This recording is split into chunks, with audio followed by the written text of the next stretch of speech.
Bonjour Philippe Petiqueux. Bonjour Claude. Tu es délégué régional au numérique à la DRAF de Normandie et tu es aujourd'hui à l'Assemblée nationale. Tu viens de participer à une table ronde dans le cadre du colloque organisé par Hashtag le plus important. Pourquoi tu es venu à ce colloque ? Eh bien, premièrement, parce que j'y ai été invité. Et ça a été un grand plaisir pour moi d'être invité, parce que, quelque part, d'ailleurs, c'est une forme de reconnaissance pour le travail qu'on a accompli en Normandie, entre autres, autour des Open Badges. Ces Open Badges qu'on a découverts vers 2015 et pour lesquels on a monté un projet de territoire en Normandie. Donc je suis venu à ce colloque pour parler de mon expérience et puis aussi au nom de notre collectif Badge Normandie et aussi au nom de l'association Reconnaître qui fédère un certain nombre de projets au niveau national. Alors parlons de ces Open Badges. D'abord, pourquoi avez-vous été intéressé et avez-vous monté ce type d'organisation en Normandie ? Eh bien, tout d'abord, au sein de l'enseignement agricole, on avait un vrai besoin de valoriser tous ces apprentissages informels qui se font dans nos lycées agricoles. On a beaucoup de projets artistiques, culturels, beaucoup d'engagement citoyen qui se fait, et on avait du mal à les valoriser. Donc on était à la recherche d'outils. On a fait une petite étape à travers les e-portfolios, mais quelque part, ça n'a jamais vraiment fonctionné. Peut-être en France, c'est un problème de culture, je ne sais pas. Et par sérendipité, on est tombé sur les Open Badges et une présentation de Serge Ravet, qu'on avait déjà découvert en 2013, mais qu'on ne voyait simplement que comme attestation numérique suite à un MOOC, par exemple. Et Serge Ravet nous a ouvert les yeux sur le potentiel énorme qu'il y avait autour des Open Badges, qu'il faut plutôt voir comme des outils au service de la reconnaissance que comme des simples attestations. Et il nous a accompagnés. On a informé nos partenaires en 2016, on a organisé une grande conférence autour des badges et collectivement, on y a vu un potentiel qu'il fallait développer.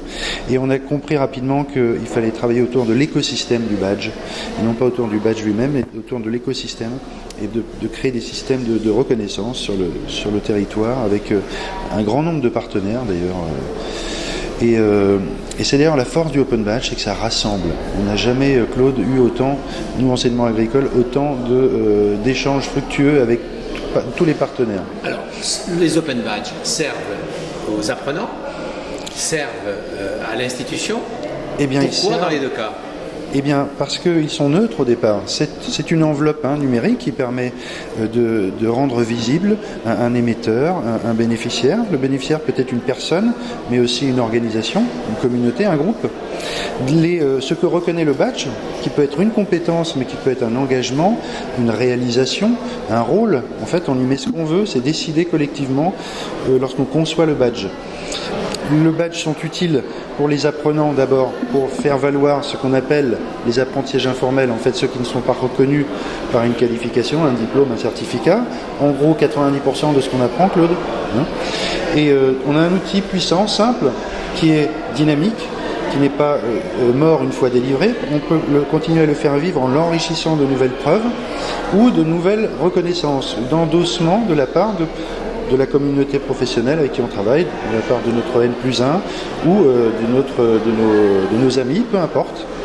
On peut rendre visibles les reconnaissances aussi autour de ce badge. Comment se positionnent les institutions par rapport à ces Open Badges ?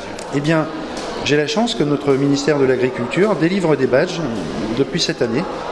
Ils ont délivré 2 badges en émettant un badge pour reconnaître l'engagement des équipiers au Salon de l'Agriculture autour du Trophée national des lycées agricoles qui vise pour une équipe de jeunes d'un lycée à amener une vache, de tout financer, de présenter la vache, de créer un site web, de présenter en anglais, de lui faire des manœuvres, etc.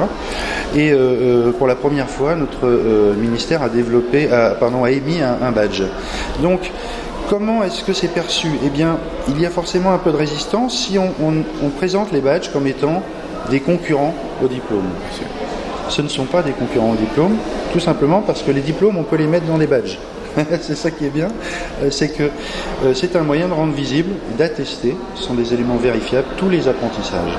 Il y a une université à Milan, Claude, qui fait ça, Milan Bicocca, qui met ses badges, et ses diplômes dans des badges. Et on est dans une démarche de co-construction, On co-construit, les badges peuvent être co-validés, ils peuvent être même revendiqués. Toi, si tu as des compétences qui ne sont pas reconnues, tu n'es pas obligé d'attendre tu peux créer ton badge et aller chercher des endossements auprès Alors, de un toutes les endossement, personnes. explique- Un endossement, c'est on peut traduire ça par approbation, c'est-à-dire qu'on va ajouter une Approbation sorte par des de pairs ou par des pairs, par des experts, par des institutions. Et vont apparaître sur le badge ces informations, donc de la personne, des informations vérifiables de son identité, et puis généralement un texte qui vient appuyer. C'est un peu ce qu'on retrouve au niveau de chez LinkedIn, sauf que ces données sont chez LinkedIn. Hein, comme beaucoup d'autres données concernant nos formations, eh bien elles sont la propriété, Claude, du bénéficiaire. Le badge, il est obligé de l'accepter d'abord, ensuite il peut le montrer à qui il veut, le supprimer. Donc déjà, au niveau RGPD, on est tranquille. Alors, venir dans ce colloque, c'était donc pour toi un plaisir, quoi. C'est un vrai plaisir parce que ce que Mathias Dufour et ses équipes ont fait est impressionnant. Depuis 2015, où on a été à l'initiative de Badge la Normandie et lancé en quelque sorte d'autres projets qui nous ont suivis. 4 ans après, on se retrouve à discuter avec un grand nombre de personnes et des politiques aussi qui s'intéressent à ce qu'on fait, qui nous reconnaissent. Et je suis assez bluffé par l'état d'avancement en fait chez tous les intervenants des tables rondes sur ces réflexions. On voit que tout le monde a besoin d'autres instruments, d'autres outils pour reconnaître les compétences et les personnes. On a besoin de plus de transversalité, de souplesse. Alors la co-construction continue alors. La co-construction continue, Claude. Merci. Merci de ton interview.